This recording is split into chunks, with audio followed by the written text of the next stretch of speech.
Mon cœur il est scellé. Aujourd'hui je pense pas que je vais encore tomber amoureux. Parce que comme j'ai dit, l'amour, après il y a la peine. Je veux plus la peine moi. Grosse auto, moi Toto, pas Finetti, on est dans la ville. J'ai très peu de vrais poteaux, les autres sont attirés par l'odeur du bif. Oh là, c'est Cheboni. Et je viens prendre la parole pour vous expliquer mes paroles dans mes textes et mes sons. Et c'est avec Melty, tout est bon. On part à la guerre comme dans 300. Le peu que j'ai, on me l'a pas donné. J'ai dû charbonner, pas issu d'aimer les... La misère, je la connais. Ouais, quand j'ai dit ça, c'est parce que la misère, on la connaît. Issue de cités, parfois délabrées. Nous, on est du 78 et c'est un peu compliqué comme toutes les cités en France, tu vois ce que je veux dire. On est un peu délaissé par les mairies et c'est un peu compliqué. Donc voilà pourquoi je dis la misère, je la connais. Quand on était plus jeune, on demandait pas beaucoup en vrai.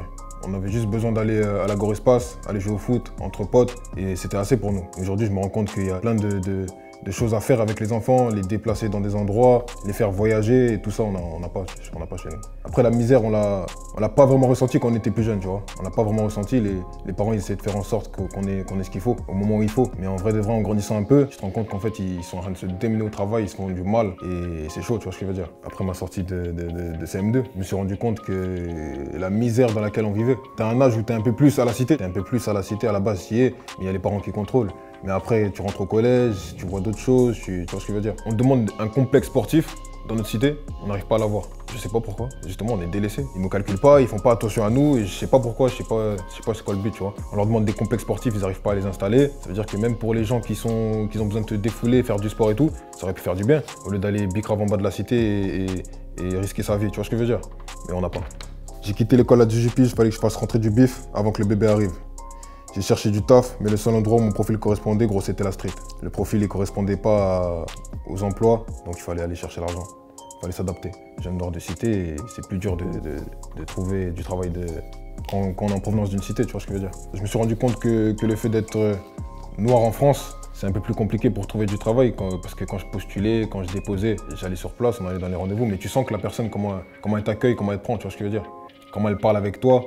Et le nombre de recals aussi. J'ai travaillé, mais je me suis rendu compte quand même que après pas mal d'essais, il y a eu des refus et j'ai vu aussi comment on m'accueillait. L'argent, on voulait aller le chercher, peu importe la manière. C'était vraiment faire de l'argent pour la famille. Moi, je pense comme ça, moi. C'est pour ça que souvent, même j'ai fait un titre dans mon album, il s'appelle Walter White. Et Heisenberg, c'est quelqu'un que j'aime beaucoup par rapport à sa manière de penser. Parce qu'à la base, il savait qu'il allait mourir et il a essayé de faire de l'argent. Il a commencé à vendre une drogue qu'il connaissait, en gros, les formules et tout, parce que c'était un prof de chimie. Et voilà, il s'est mis à faire ça. Il a vendu de la drogue pour faire de l'argent et subvenir aux besoins de sa famille. J'ai été éduqué comme ça, c'est mettre bien la famille, depuis que je suis petit. J'avais quand même une pression des darons, mais aujourd'hui il a 60 ans. Il faut voir comment il est jeune, tu vois ce que je veux dire. Tu le vois, t'as l'impression qu'il est jeune. Donc ça veut dire que moi, quand je faisais des bêtises, à la maison c'était chaud, hein, je te dis la vérité. Hein. Ce qu'il me faisait, c'était des dingueries. Donc ça veut dire que la pression, elle y était quand même, tu vois ce que je veux dire. Que le daron s'énerve, que truc, et que la daronne aussi pareil. Mais il fallait faire les choses. Pour eux, je suis un petit ange. Hein. T'as capté ou pas? Mais là, je suis en train de parler, c'est la merde là. Là, je me suis cramé tout seul, là. Je me suis éloigné du four, je ferai jamais demi-tour, mais je traîne toujours près des tours. Ouais, je suis attaché à la source. Je suis attaché à la source, comme toujours, je serai toujours attaché à la source. Quand je m'éloigne un peu trop longtemps, je suis pas bien.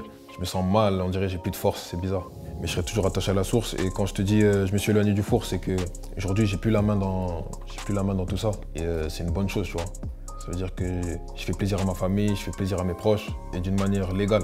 Ça fait du bien en fait, tu vois, il y a de la bécane, il y a des barbecues, t'es avec la famille, t'es avec les frérots. Et c'est un truc dont je peux pas me passer pendant trop longtemps, tu vois. C'est ça, la vie en cité, on a grandi comme ça et on peut pas annuler tout ça. Moi je suis bien chez moi, je suis bien en cité. Après le monde de la lumière, après je sais même pas si je dois dire ça, tu vois. Ouais, mais bon bref, le monde de la lumière en vrai de vrai, tu vois, c'est un peu compliqué. Comme je te disais, moi aujourd'hui j'ai 2 enfants, ça veut dire que je me promène dehors avec eux, ça va me prendre en photo en secret. Et ça c'est des trucs qui me mettent des fois hors de moi. Ça me prend réellement la tête, ça veut dire que je vais être avec ma famille, avec mes parents, avec mes trucs, on va me prendre en photo, on va nanani. Et des fois t'as pas envie de ça, parce que t'es fatigué, ils savent pas la semaine que t'as eue. Mais le but c'est d'avoir un self-control. Et si t'es là aussi c'est grâce à eux. Mais c'est dur, la lumière c'est dur un peu. J'avais conscience de tout ça, même avec la série Dans le quartier. En vrai on me reconnaissait, on m'arrêtait, ça va, c'était bien, tu vois. Mais aujourd'hui, ça a une fréquence, c'est différent, ça n'a rien à voir. Chaque 20 mètres, on va m'arrêter, tu vois. Mais c'est comme ça, c'est le jeu après. Mon petit frère, incarcéré, je le vis mal, mais je suis blerni d'être grave serein. J'aime trop ma mif, fais-leur du mal, j'étais fourraille. Comme je t'ai dit, moi, c'est tout pour la mif. Je suis très proche de mes frères et sœurs, et ça m'a fait très mal quand mon frère il est béton, tu vois. Et les gens, ils le voyaient pas. Je montrais que tout allait bien, mais en vrai, ça allait pas. Il me manquait quelque chose. Mon petit ref, il a la même tête que moi, il est pareil, il est physique, tout ça, tu vois, pareil. Et c'est vraiment mon H24. J'extériorise pas les choses, moi. Très rarement. Parce qu'aujourd'hui, quand tu montres ça, ça veut dire que tu montres ta faiblesse. Et dehors, faut pas montrer tes faiblesses. C'est pas être faible, mais ceux qui sont en face, ils peuvent dire que t'es faible. C'est pas que t'es faible, c'est juste que t'es humain en fait. T'as des émotions, t'as des moments où ça va pas, t'as des moments où ça va. Mais il faut essayer de camoufler. Des fois, tu peux perdre le contrôle un peu, tu vois. Mais le but, c'est de se recentrer et mettre la barrière. C'est comme ça aussi. Des fois, tu te dis, quand tu fais ça, tu sais ce que tu fais, tu sais que les conséquences, ça peut être ça. Mais à un moment, tu t'adaptes. Vas-y, il était en prison, ça me fait mal, mais je vais aller de l'avant, il va faire les choses, il va sortir. Mais c'est un choix de vie en vrai, au final. Et moi, vu que je suis le grand frère aussi, ce qui me fait mal, c'est que j'aurais pu faire autrement. Ce qui me fait réellement mal, c'est ça. C'est que j'aurais pu faire autrement, il aurait pu éviter peut-être. Et il est béton finalement. Moi, jamais j'ai vu, jamais j'ai truc, ça veut dire qu'il savait comment faire. Et les gens ils parlent pas, ses potes ils disent pas, ces trucs, tu vois. Lui il savait que moi je faisais. Mais quand lui il a commencé, au début, j'étais pas au courant moi. J'ai fait de la comédie par que ça m'handicape. Ça m'a pas empêché de faire ma putain de place dans ce rap. C'est par rapport au fait que j'ai commencé avec la série qui s'appelle Dans le quartier. On était en mode comédie, rigolade, ambiance joviale, tu vois ce que je veux dire. Et après, par la suite, je suis arrivé avec des mal dominant 1, mal dominant 2, mal dominant 3. Ça a été rare qu'on me dise ouais, c'est un peu compliqué de te voir bifurquer dans la musique, mais il y a quand même eu ce genre de commentaires. Et au final, regarde, je suis là et je fais du rap. Aujourd'hui, je peux dire que je suis un rappeur, même un artiste, et ça me fait grave plaisir. Et je pense qu'aujourd'hui, cette série, ça a été un tremplin, et ça m'a aidé à arriver où je suis aujourd'hui encore. J'ai toujours voulu faire du rap. Ça veut dire que même pendant ces comédies-là qu'on faisait, j'essayais de balancer des petits titres en inédit et apprêter le public à me voir rentrer dans la musique réellement. C'était un délire de potes. Le frérot il vient d'acheter une caméra, on dit bon on va faire quoi? On va faire des photos. Il fait des photos, truc. Après il y en a un qui dit bon, ce serait bien qu'on fasse une vidéo pour voir c'est quoi le délire et tout. On fait premier épisode de même pas 5 minutes je crois.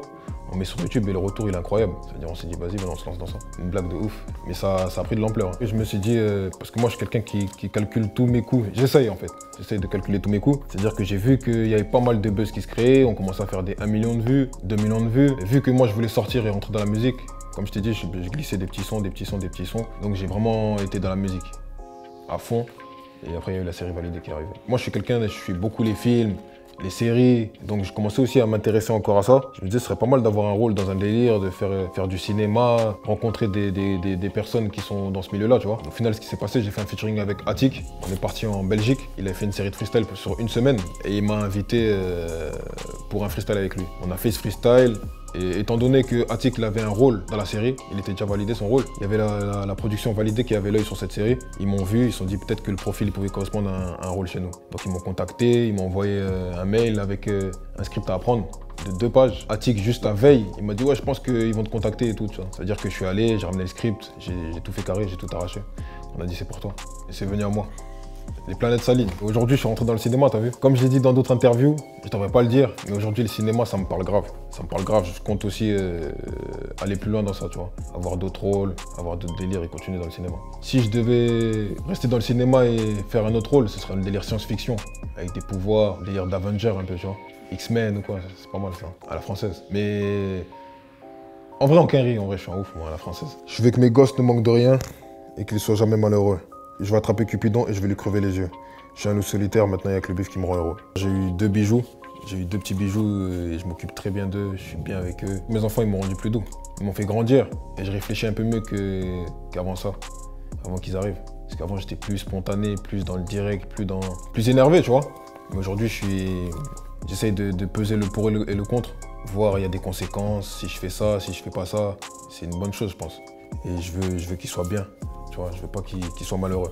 Donc aujourd'hui, c'est qu'avec l'argent que je pourrais faire en sorte qu'il manque de rien et bien cadrer les choses. Si je pensais que c'était que l'argent, c'est-à-dire demain je viens, j'achète que des cadeaux, je passe pas de temps avec eux, je les vois pas et là ils vont être malheureux. Il n'y a pas leur père, ils passent pas de moment avec leur père. Tu vois, au début de ce couplet, j'ai dit on s'attache, on s'arrache, on se détache, l'amour est souvent le sentiment qui arrive avant la peine. Mais j'ai plus envie de vivre la peine. Donc Cupidon, ça y est, il est dans mon coffre en fait, déjà. Mon cœur il est scellé. Aujourd'hui, je pense pas que je vais encore tomber amoureux. Parce que comme j'ai dit, l'amour, après il y a la peine. Je veux plus la peine moi. Si j'ai beaucoup souffert, ouais, j'ai souffert. Aujourd'hui, je suis plus avec elle et on a 2 bijoux, mais on n'est pas ensemble, tu vois ce que je veux dire. C'est dur un peu. Mais c'est mon choix. J'allais ces choses-là avec la poche. Mais ouais, je pense guérir, non, je pense pas. C'était une longue histoire. J'ai fait 7 ans avec elle. Pour moi, c'est énorme.